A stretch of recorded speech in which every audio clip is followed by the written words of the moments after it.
Welcome back again. इस video में मैं आप लोगों को सिखाऊंगा switch statement. Switch statement same as it is if else की तरह काम करता है। तो इसका सिंटैक्स देखते हैं। स्विच ये हमारे पास एक कीवर्ड है, जिस जिस तरह हमारे पास इफ था, एल्स था, तो ये भी इसी तरह एक स्विच हमारे पास कीवर्ड। या हम एक्सप्रेशन देते हैं, एक वेरिएबल पास करते हैं जिसमें हमने वैल्यू स्टोर की होगी। या हम केस लगाएंगे, केस 1, केस 2, केस 3।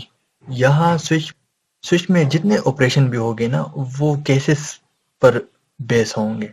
अगर मैं यहाँ केस 1 लगा दूं, 1, और यहाँ मैं केस 1 कर दूं, तो ये मेरे पास एग्जीक्यूट होगा। जब केस वेरिएबल के बराबर होगा, जो मैंने ऊपर वेरिएबल डिक्लेयर किया हुआ है, इनिशियलाइज किया हुआ है, उसको मैंने वैल्यू दी है और वो केस के बराबर हुआ, तो वो ब्लॉक मेरे पास एग्जीक्यूट होगा। यहाँ मैं ब्रेक लगाऊंगा, जितने नीचे जितने भी आएंगे ब्लॉक केसेस आएंगे वो इग्नोर करेगा। बस जो उसको मिल गया, बस वो उसको उठा के मेरे सामने प्रिंट करेगा। सर अगर हम केस 2 की बात करें, तो जब आप देख सकते हो code to execute if expression equal to value 2, अगर वैल्यू 2 के बराबर हुआ तो ये ब्लॉक एग्जीक्यूट होगा। अगर वैल्यू 3 के हुआ तो ये एग्जीक्यूट होगा। अगर इसमें एक भी नहीं हुआ तो डिफॉल्ट केस आएगा, जिस तरह हमारे पास एल्स था। Code to execute if none of the cases match, मतलब जो केस भी मैच नहीं होता तो बाय डिफॉल्ट जो आखिर होगा वो हमारे पास प्रिंट होगा। तो अब प्रैक्टिकल इम्प्लीमेंट करते हैं इंड्राइड स्टूडियो में। तो लेट्स गो। सो गाइस, मैं इंड्राइड स्टूडियो आ गया।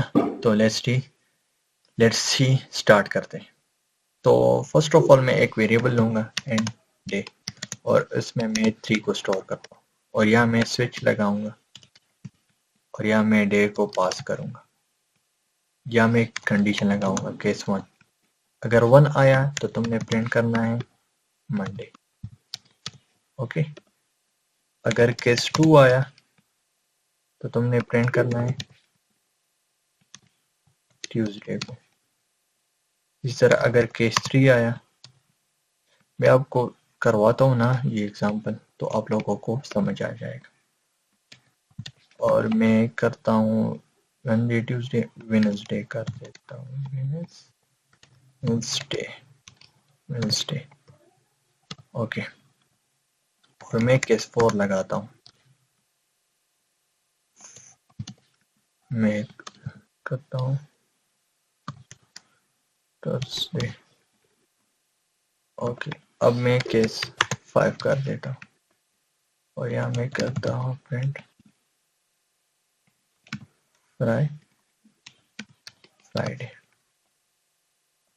ओके, 6 लगा देता हूँ, और केस इसमें मैं प्रिंट करता हूँ। तो तुमने सच डे को प्रिंट करना, और केस 7 लगा देता, प्रिंट करना है इसको संडे। अब यहाँ तुमने करना है संडे।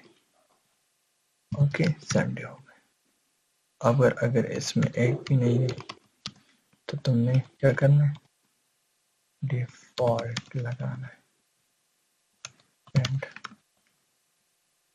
इनवैलिड डे, मतलब इसमें एक डे भी नहीं। अब मैं इसको प्रिंट करता हूँ। जैसे मैं इसको प्रिंट करूंगा ना, तो ये मेरे पास आया है वेडनेसडे। क्यों वेडनेसडे आया? क्योंकि मंडे, ट्यूसडे, वेडनेसडे, तो 3 यहाँ मैंने दे दिया, और ये इसको मैंने पास कर दिया, तो ये इसके बराबर हुआ, तो ये मेरे पास आ गया। अब मैं लेट सपोज इसको कर देता हूँ 1।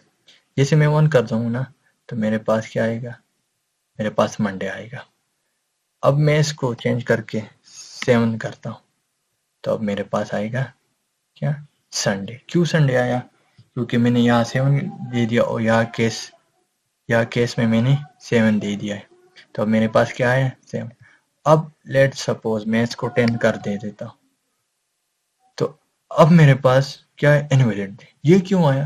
क्योंकि इन केसेस में तो 10 नहीं है मेरे पास, और 10 मैंने इसको पास कर दिया, तो ये सारे केसेस को इग्नोर करेगा। मीन की कंडीशन फॉल्स होगा, तो लास्ट में ये कंडीशन मेरे पास प्रिंट होगा।